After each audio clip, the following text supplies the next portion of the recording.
Hi everyone, today let's talk about this dumpster fire. And then we'll talk about Apple earnings.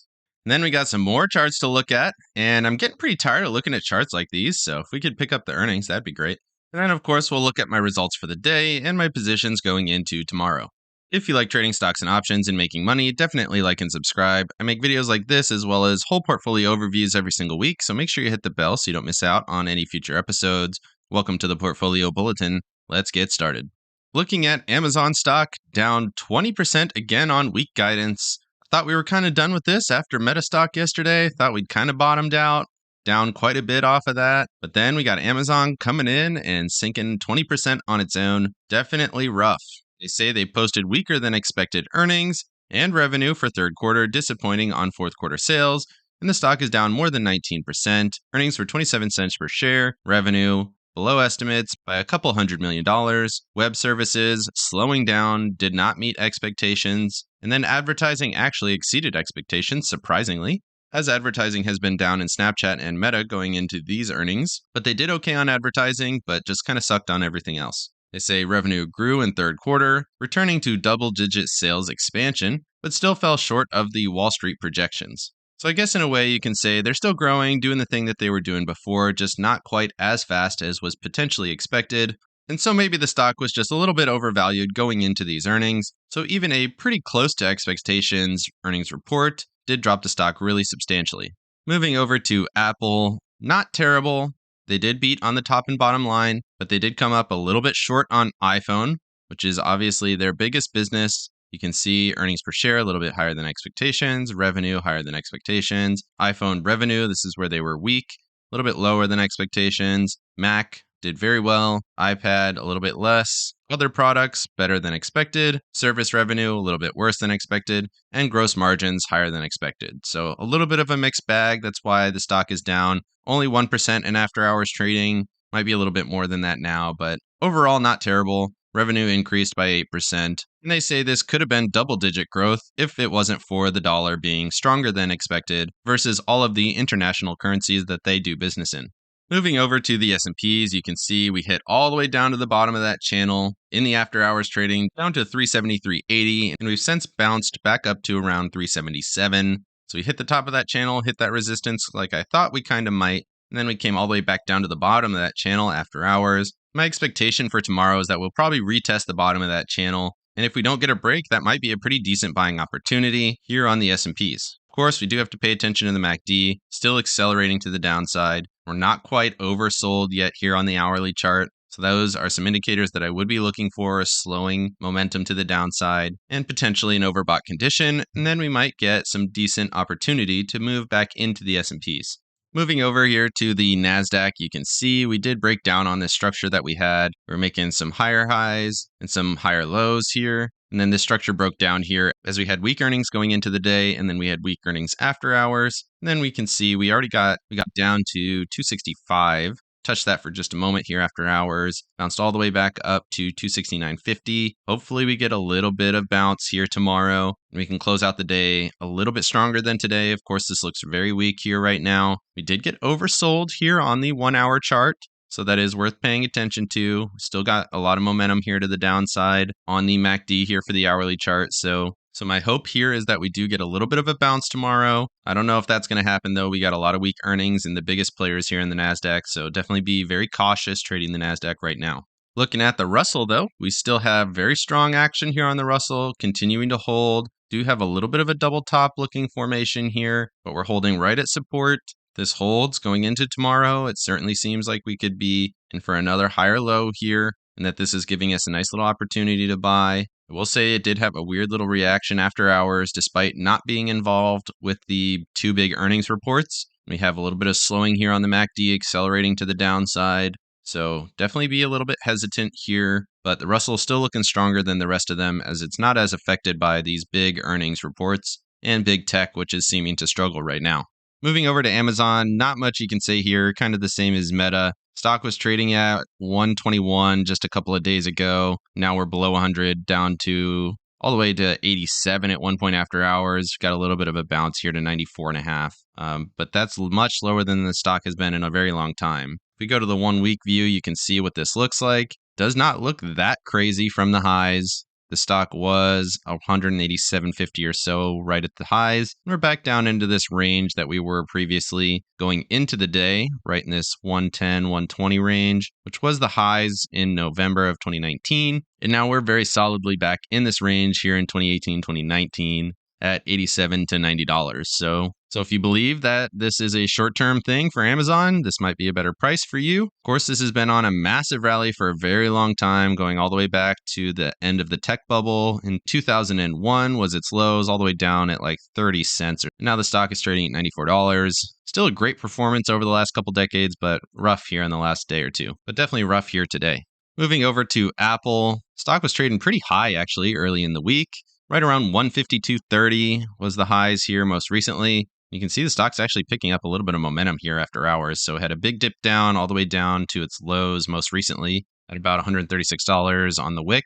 And then we're moving back up a little bit now up to 145. So a little bit of weakness on the selling pressure. We do have this long-term support that has been supporting the stock for a very long time. We can actually look at that here. This is very, very long-term support going all the way back to November of 2007 here. So great financial crisis times. Stock was trading about $7.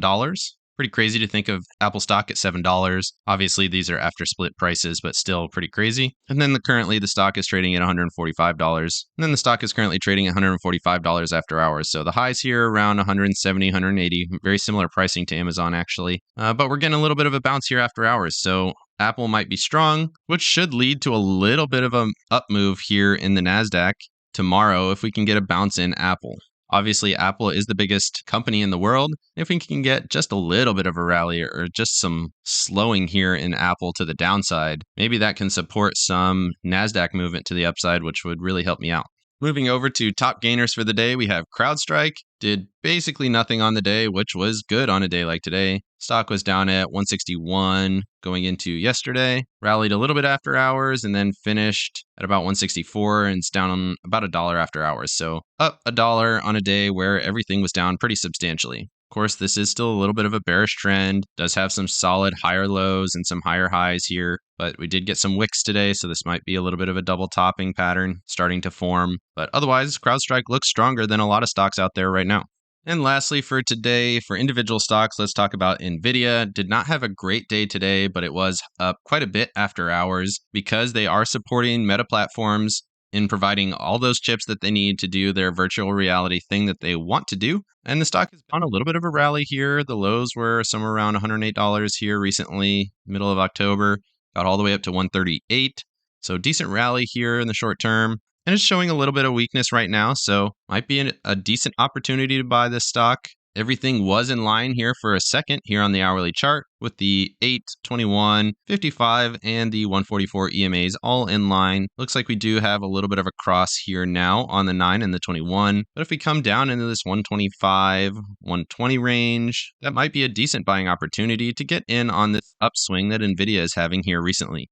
And then moving over here to the dollar, we did get that reversal. I warned about it yesterday. If you're watching the video yesterday, you would have seen. I was concerned that this looked pretty strong and that we had some decent momentum to the upside here, that we were coming into this support zone. Did not even fully touch that support zone. Then we got a pretty decent reversal here today on the dollar, so that's obviously bad for stocks. We were pretty oversold here too. You can see we got all the way down to almost 21, a little bit above 21 on the RSI. So I should have expected a little bit more of a reversal here in the dollar, which we ended up getting. So like I said, that doesn't help stocks. And hopefully if we get a retest here, maybe in the midday tomorrow, and a continuation to the downside, at least to get a double bottom type formation here. If not a continuation and a full break to the downside on the dollar, that should help out stocks at least a little bit in the short term. Going over TLT real quick, we did have a retrace in the after hours all the way down to $95 from around $96.50. Got all the way up to $97, broke that 144 EMA here. And then we threw a couple of pins to the upside here. So starting to get some weak momentum. You can see the slowing down of momentum here. Might get the cross on the MACD.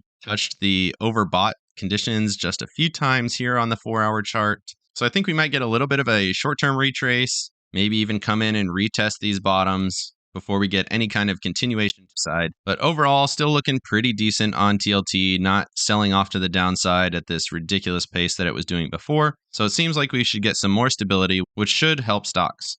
Quickly looking at JNK here, continuing to do the same thing, started to throw a couple of pins and a doji here to the upside. I still think we should get a retest of this upper resistance level. Obviously, there's no guarantee of that. We could be a little bit overbought here. RSI is saying we're overbought. Momentum is starting to slow. We did get a softer green bar here on that doji. So again, potential conditions for a little bit of a reversal here tomorrow. Definitely be a little bit more careful. Everything is starting to show a little bit of weakness, if not some outright bearish momentum to the downside for tomorrow. Finishing off with the VIX, as we always do, we did get a pin to the downside right into that range that I expected. 2680 to 2650 was the range I was looking for. Got that pin there, did get a little bit below this resistance. I think we might see a little bit of consolidation or maybe a move higher tomorrow here in the VIX. Something like this kind of a structure, or maybe something like this over here, where we had a big down move from the highs, a little bit of a retrace back into a consolidative period just for a couple of days. And if that happens and we have not accelerated to the upside, then maybe we get this bigger move to the downside, which should be good for stocks. Definitely keep an eye on this. Potential for a little bit of a retrace, give us a lower high here, and then hopefully we get another rollover. Of course, the MACD is still accelerating to the downside, still showing good momentum, not oversold yet here on the VIX. So even if we get a retrace, it should fail, and then we should get further movement to the downside on volatility. Moving over to my results for the day, you can see I was down about 1% overall on my accounts. My IRA, which is fully invested in the IWM, was flat on the day, up $5 from the previous day. And then my taxable account here is fully invested in the QQQ. And I actually opened a position here in the IWM just because it is holding up so much better than the other indices right now. I just wanted to reduce a little bit of volatility and give myself an opportunity to be a little bit more successful here going into the end of the week. So throughout the day, I rolled down these calls several times, all the way down to 272. And I still have a $3 credit on there, and that's already in a $368 profit. So I have about another $230 potential in there, which in my opinion, I think these are going to expire worthless, and then I'll be rolling out a contract here on these 200 shares into Monday. That is not the ideal case. I would like to get executed on these calls and get rid of these shares and give myself the ability to reset going into the next week. But based on the results, I don't know if we're going to get that opportunity. You can see we finished around 273 and the stock is down another $2 after hours. It was actually down quite a bit more. It looks like it rebounded a little bit with Apple. So currently trading at 270.20. Actually look at the chart here just for a minute. So this is what the Tasty charts look like. And you can see we got all the way down to 265 at one point. Not going to go into a ton of detail here, but you can see big bearish momentum here. And I expect this to go lower into tomorrow. Back to positions here, I did roll one of these puts out to 269 on Monday. Already taken a pretty big loser there, but was able to roll it down from 271 to 269, so down 2 points and still collected a little bit of credit here. So it's a 175 credit now to buy the stock, $2 cheaper than what we were looking at going into Friday tomorrow. So a little bit better hedging on the calls and on the puts and looking for more downside on the Qs. Overall, not too bad, down 1% on my accounts on a day where the NASDAQ was down more than 1.5%. So still hedging to the downside, but not a great day overall in the markets. Definitely comment down below what you think of Amazon and Apple earnings. Is big tech starting to falter? And will the rest of the market be able to prop it up? Definitely like and subscribe if you got any value out of this video. Make sure you hit the bell so you don't miss out on any future episodes. Of course, none of this is financial advice. This is all for entertainment purposes. Good luck in your trading and have a great day.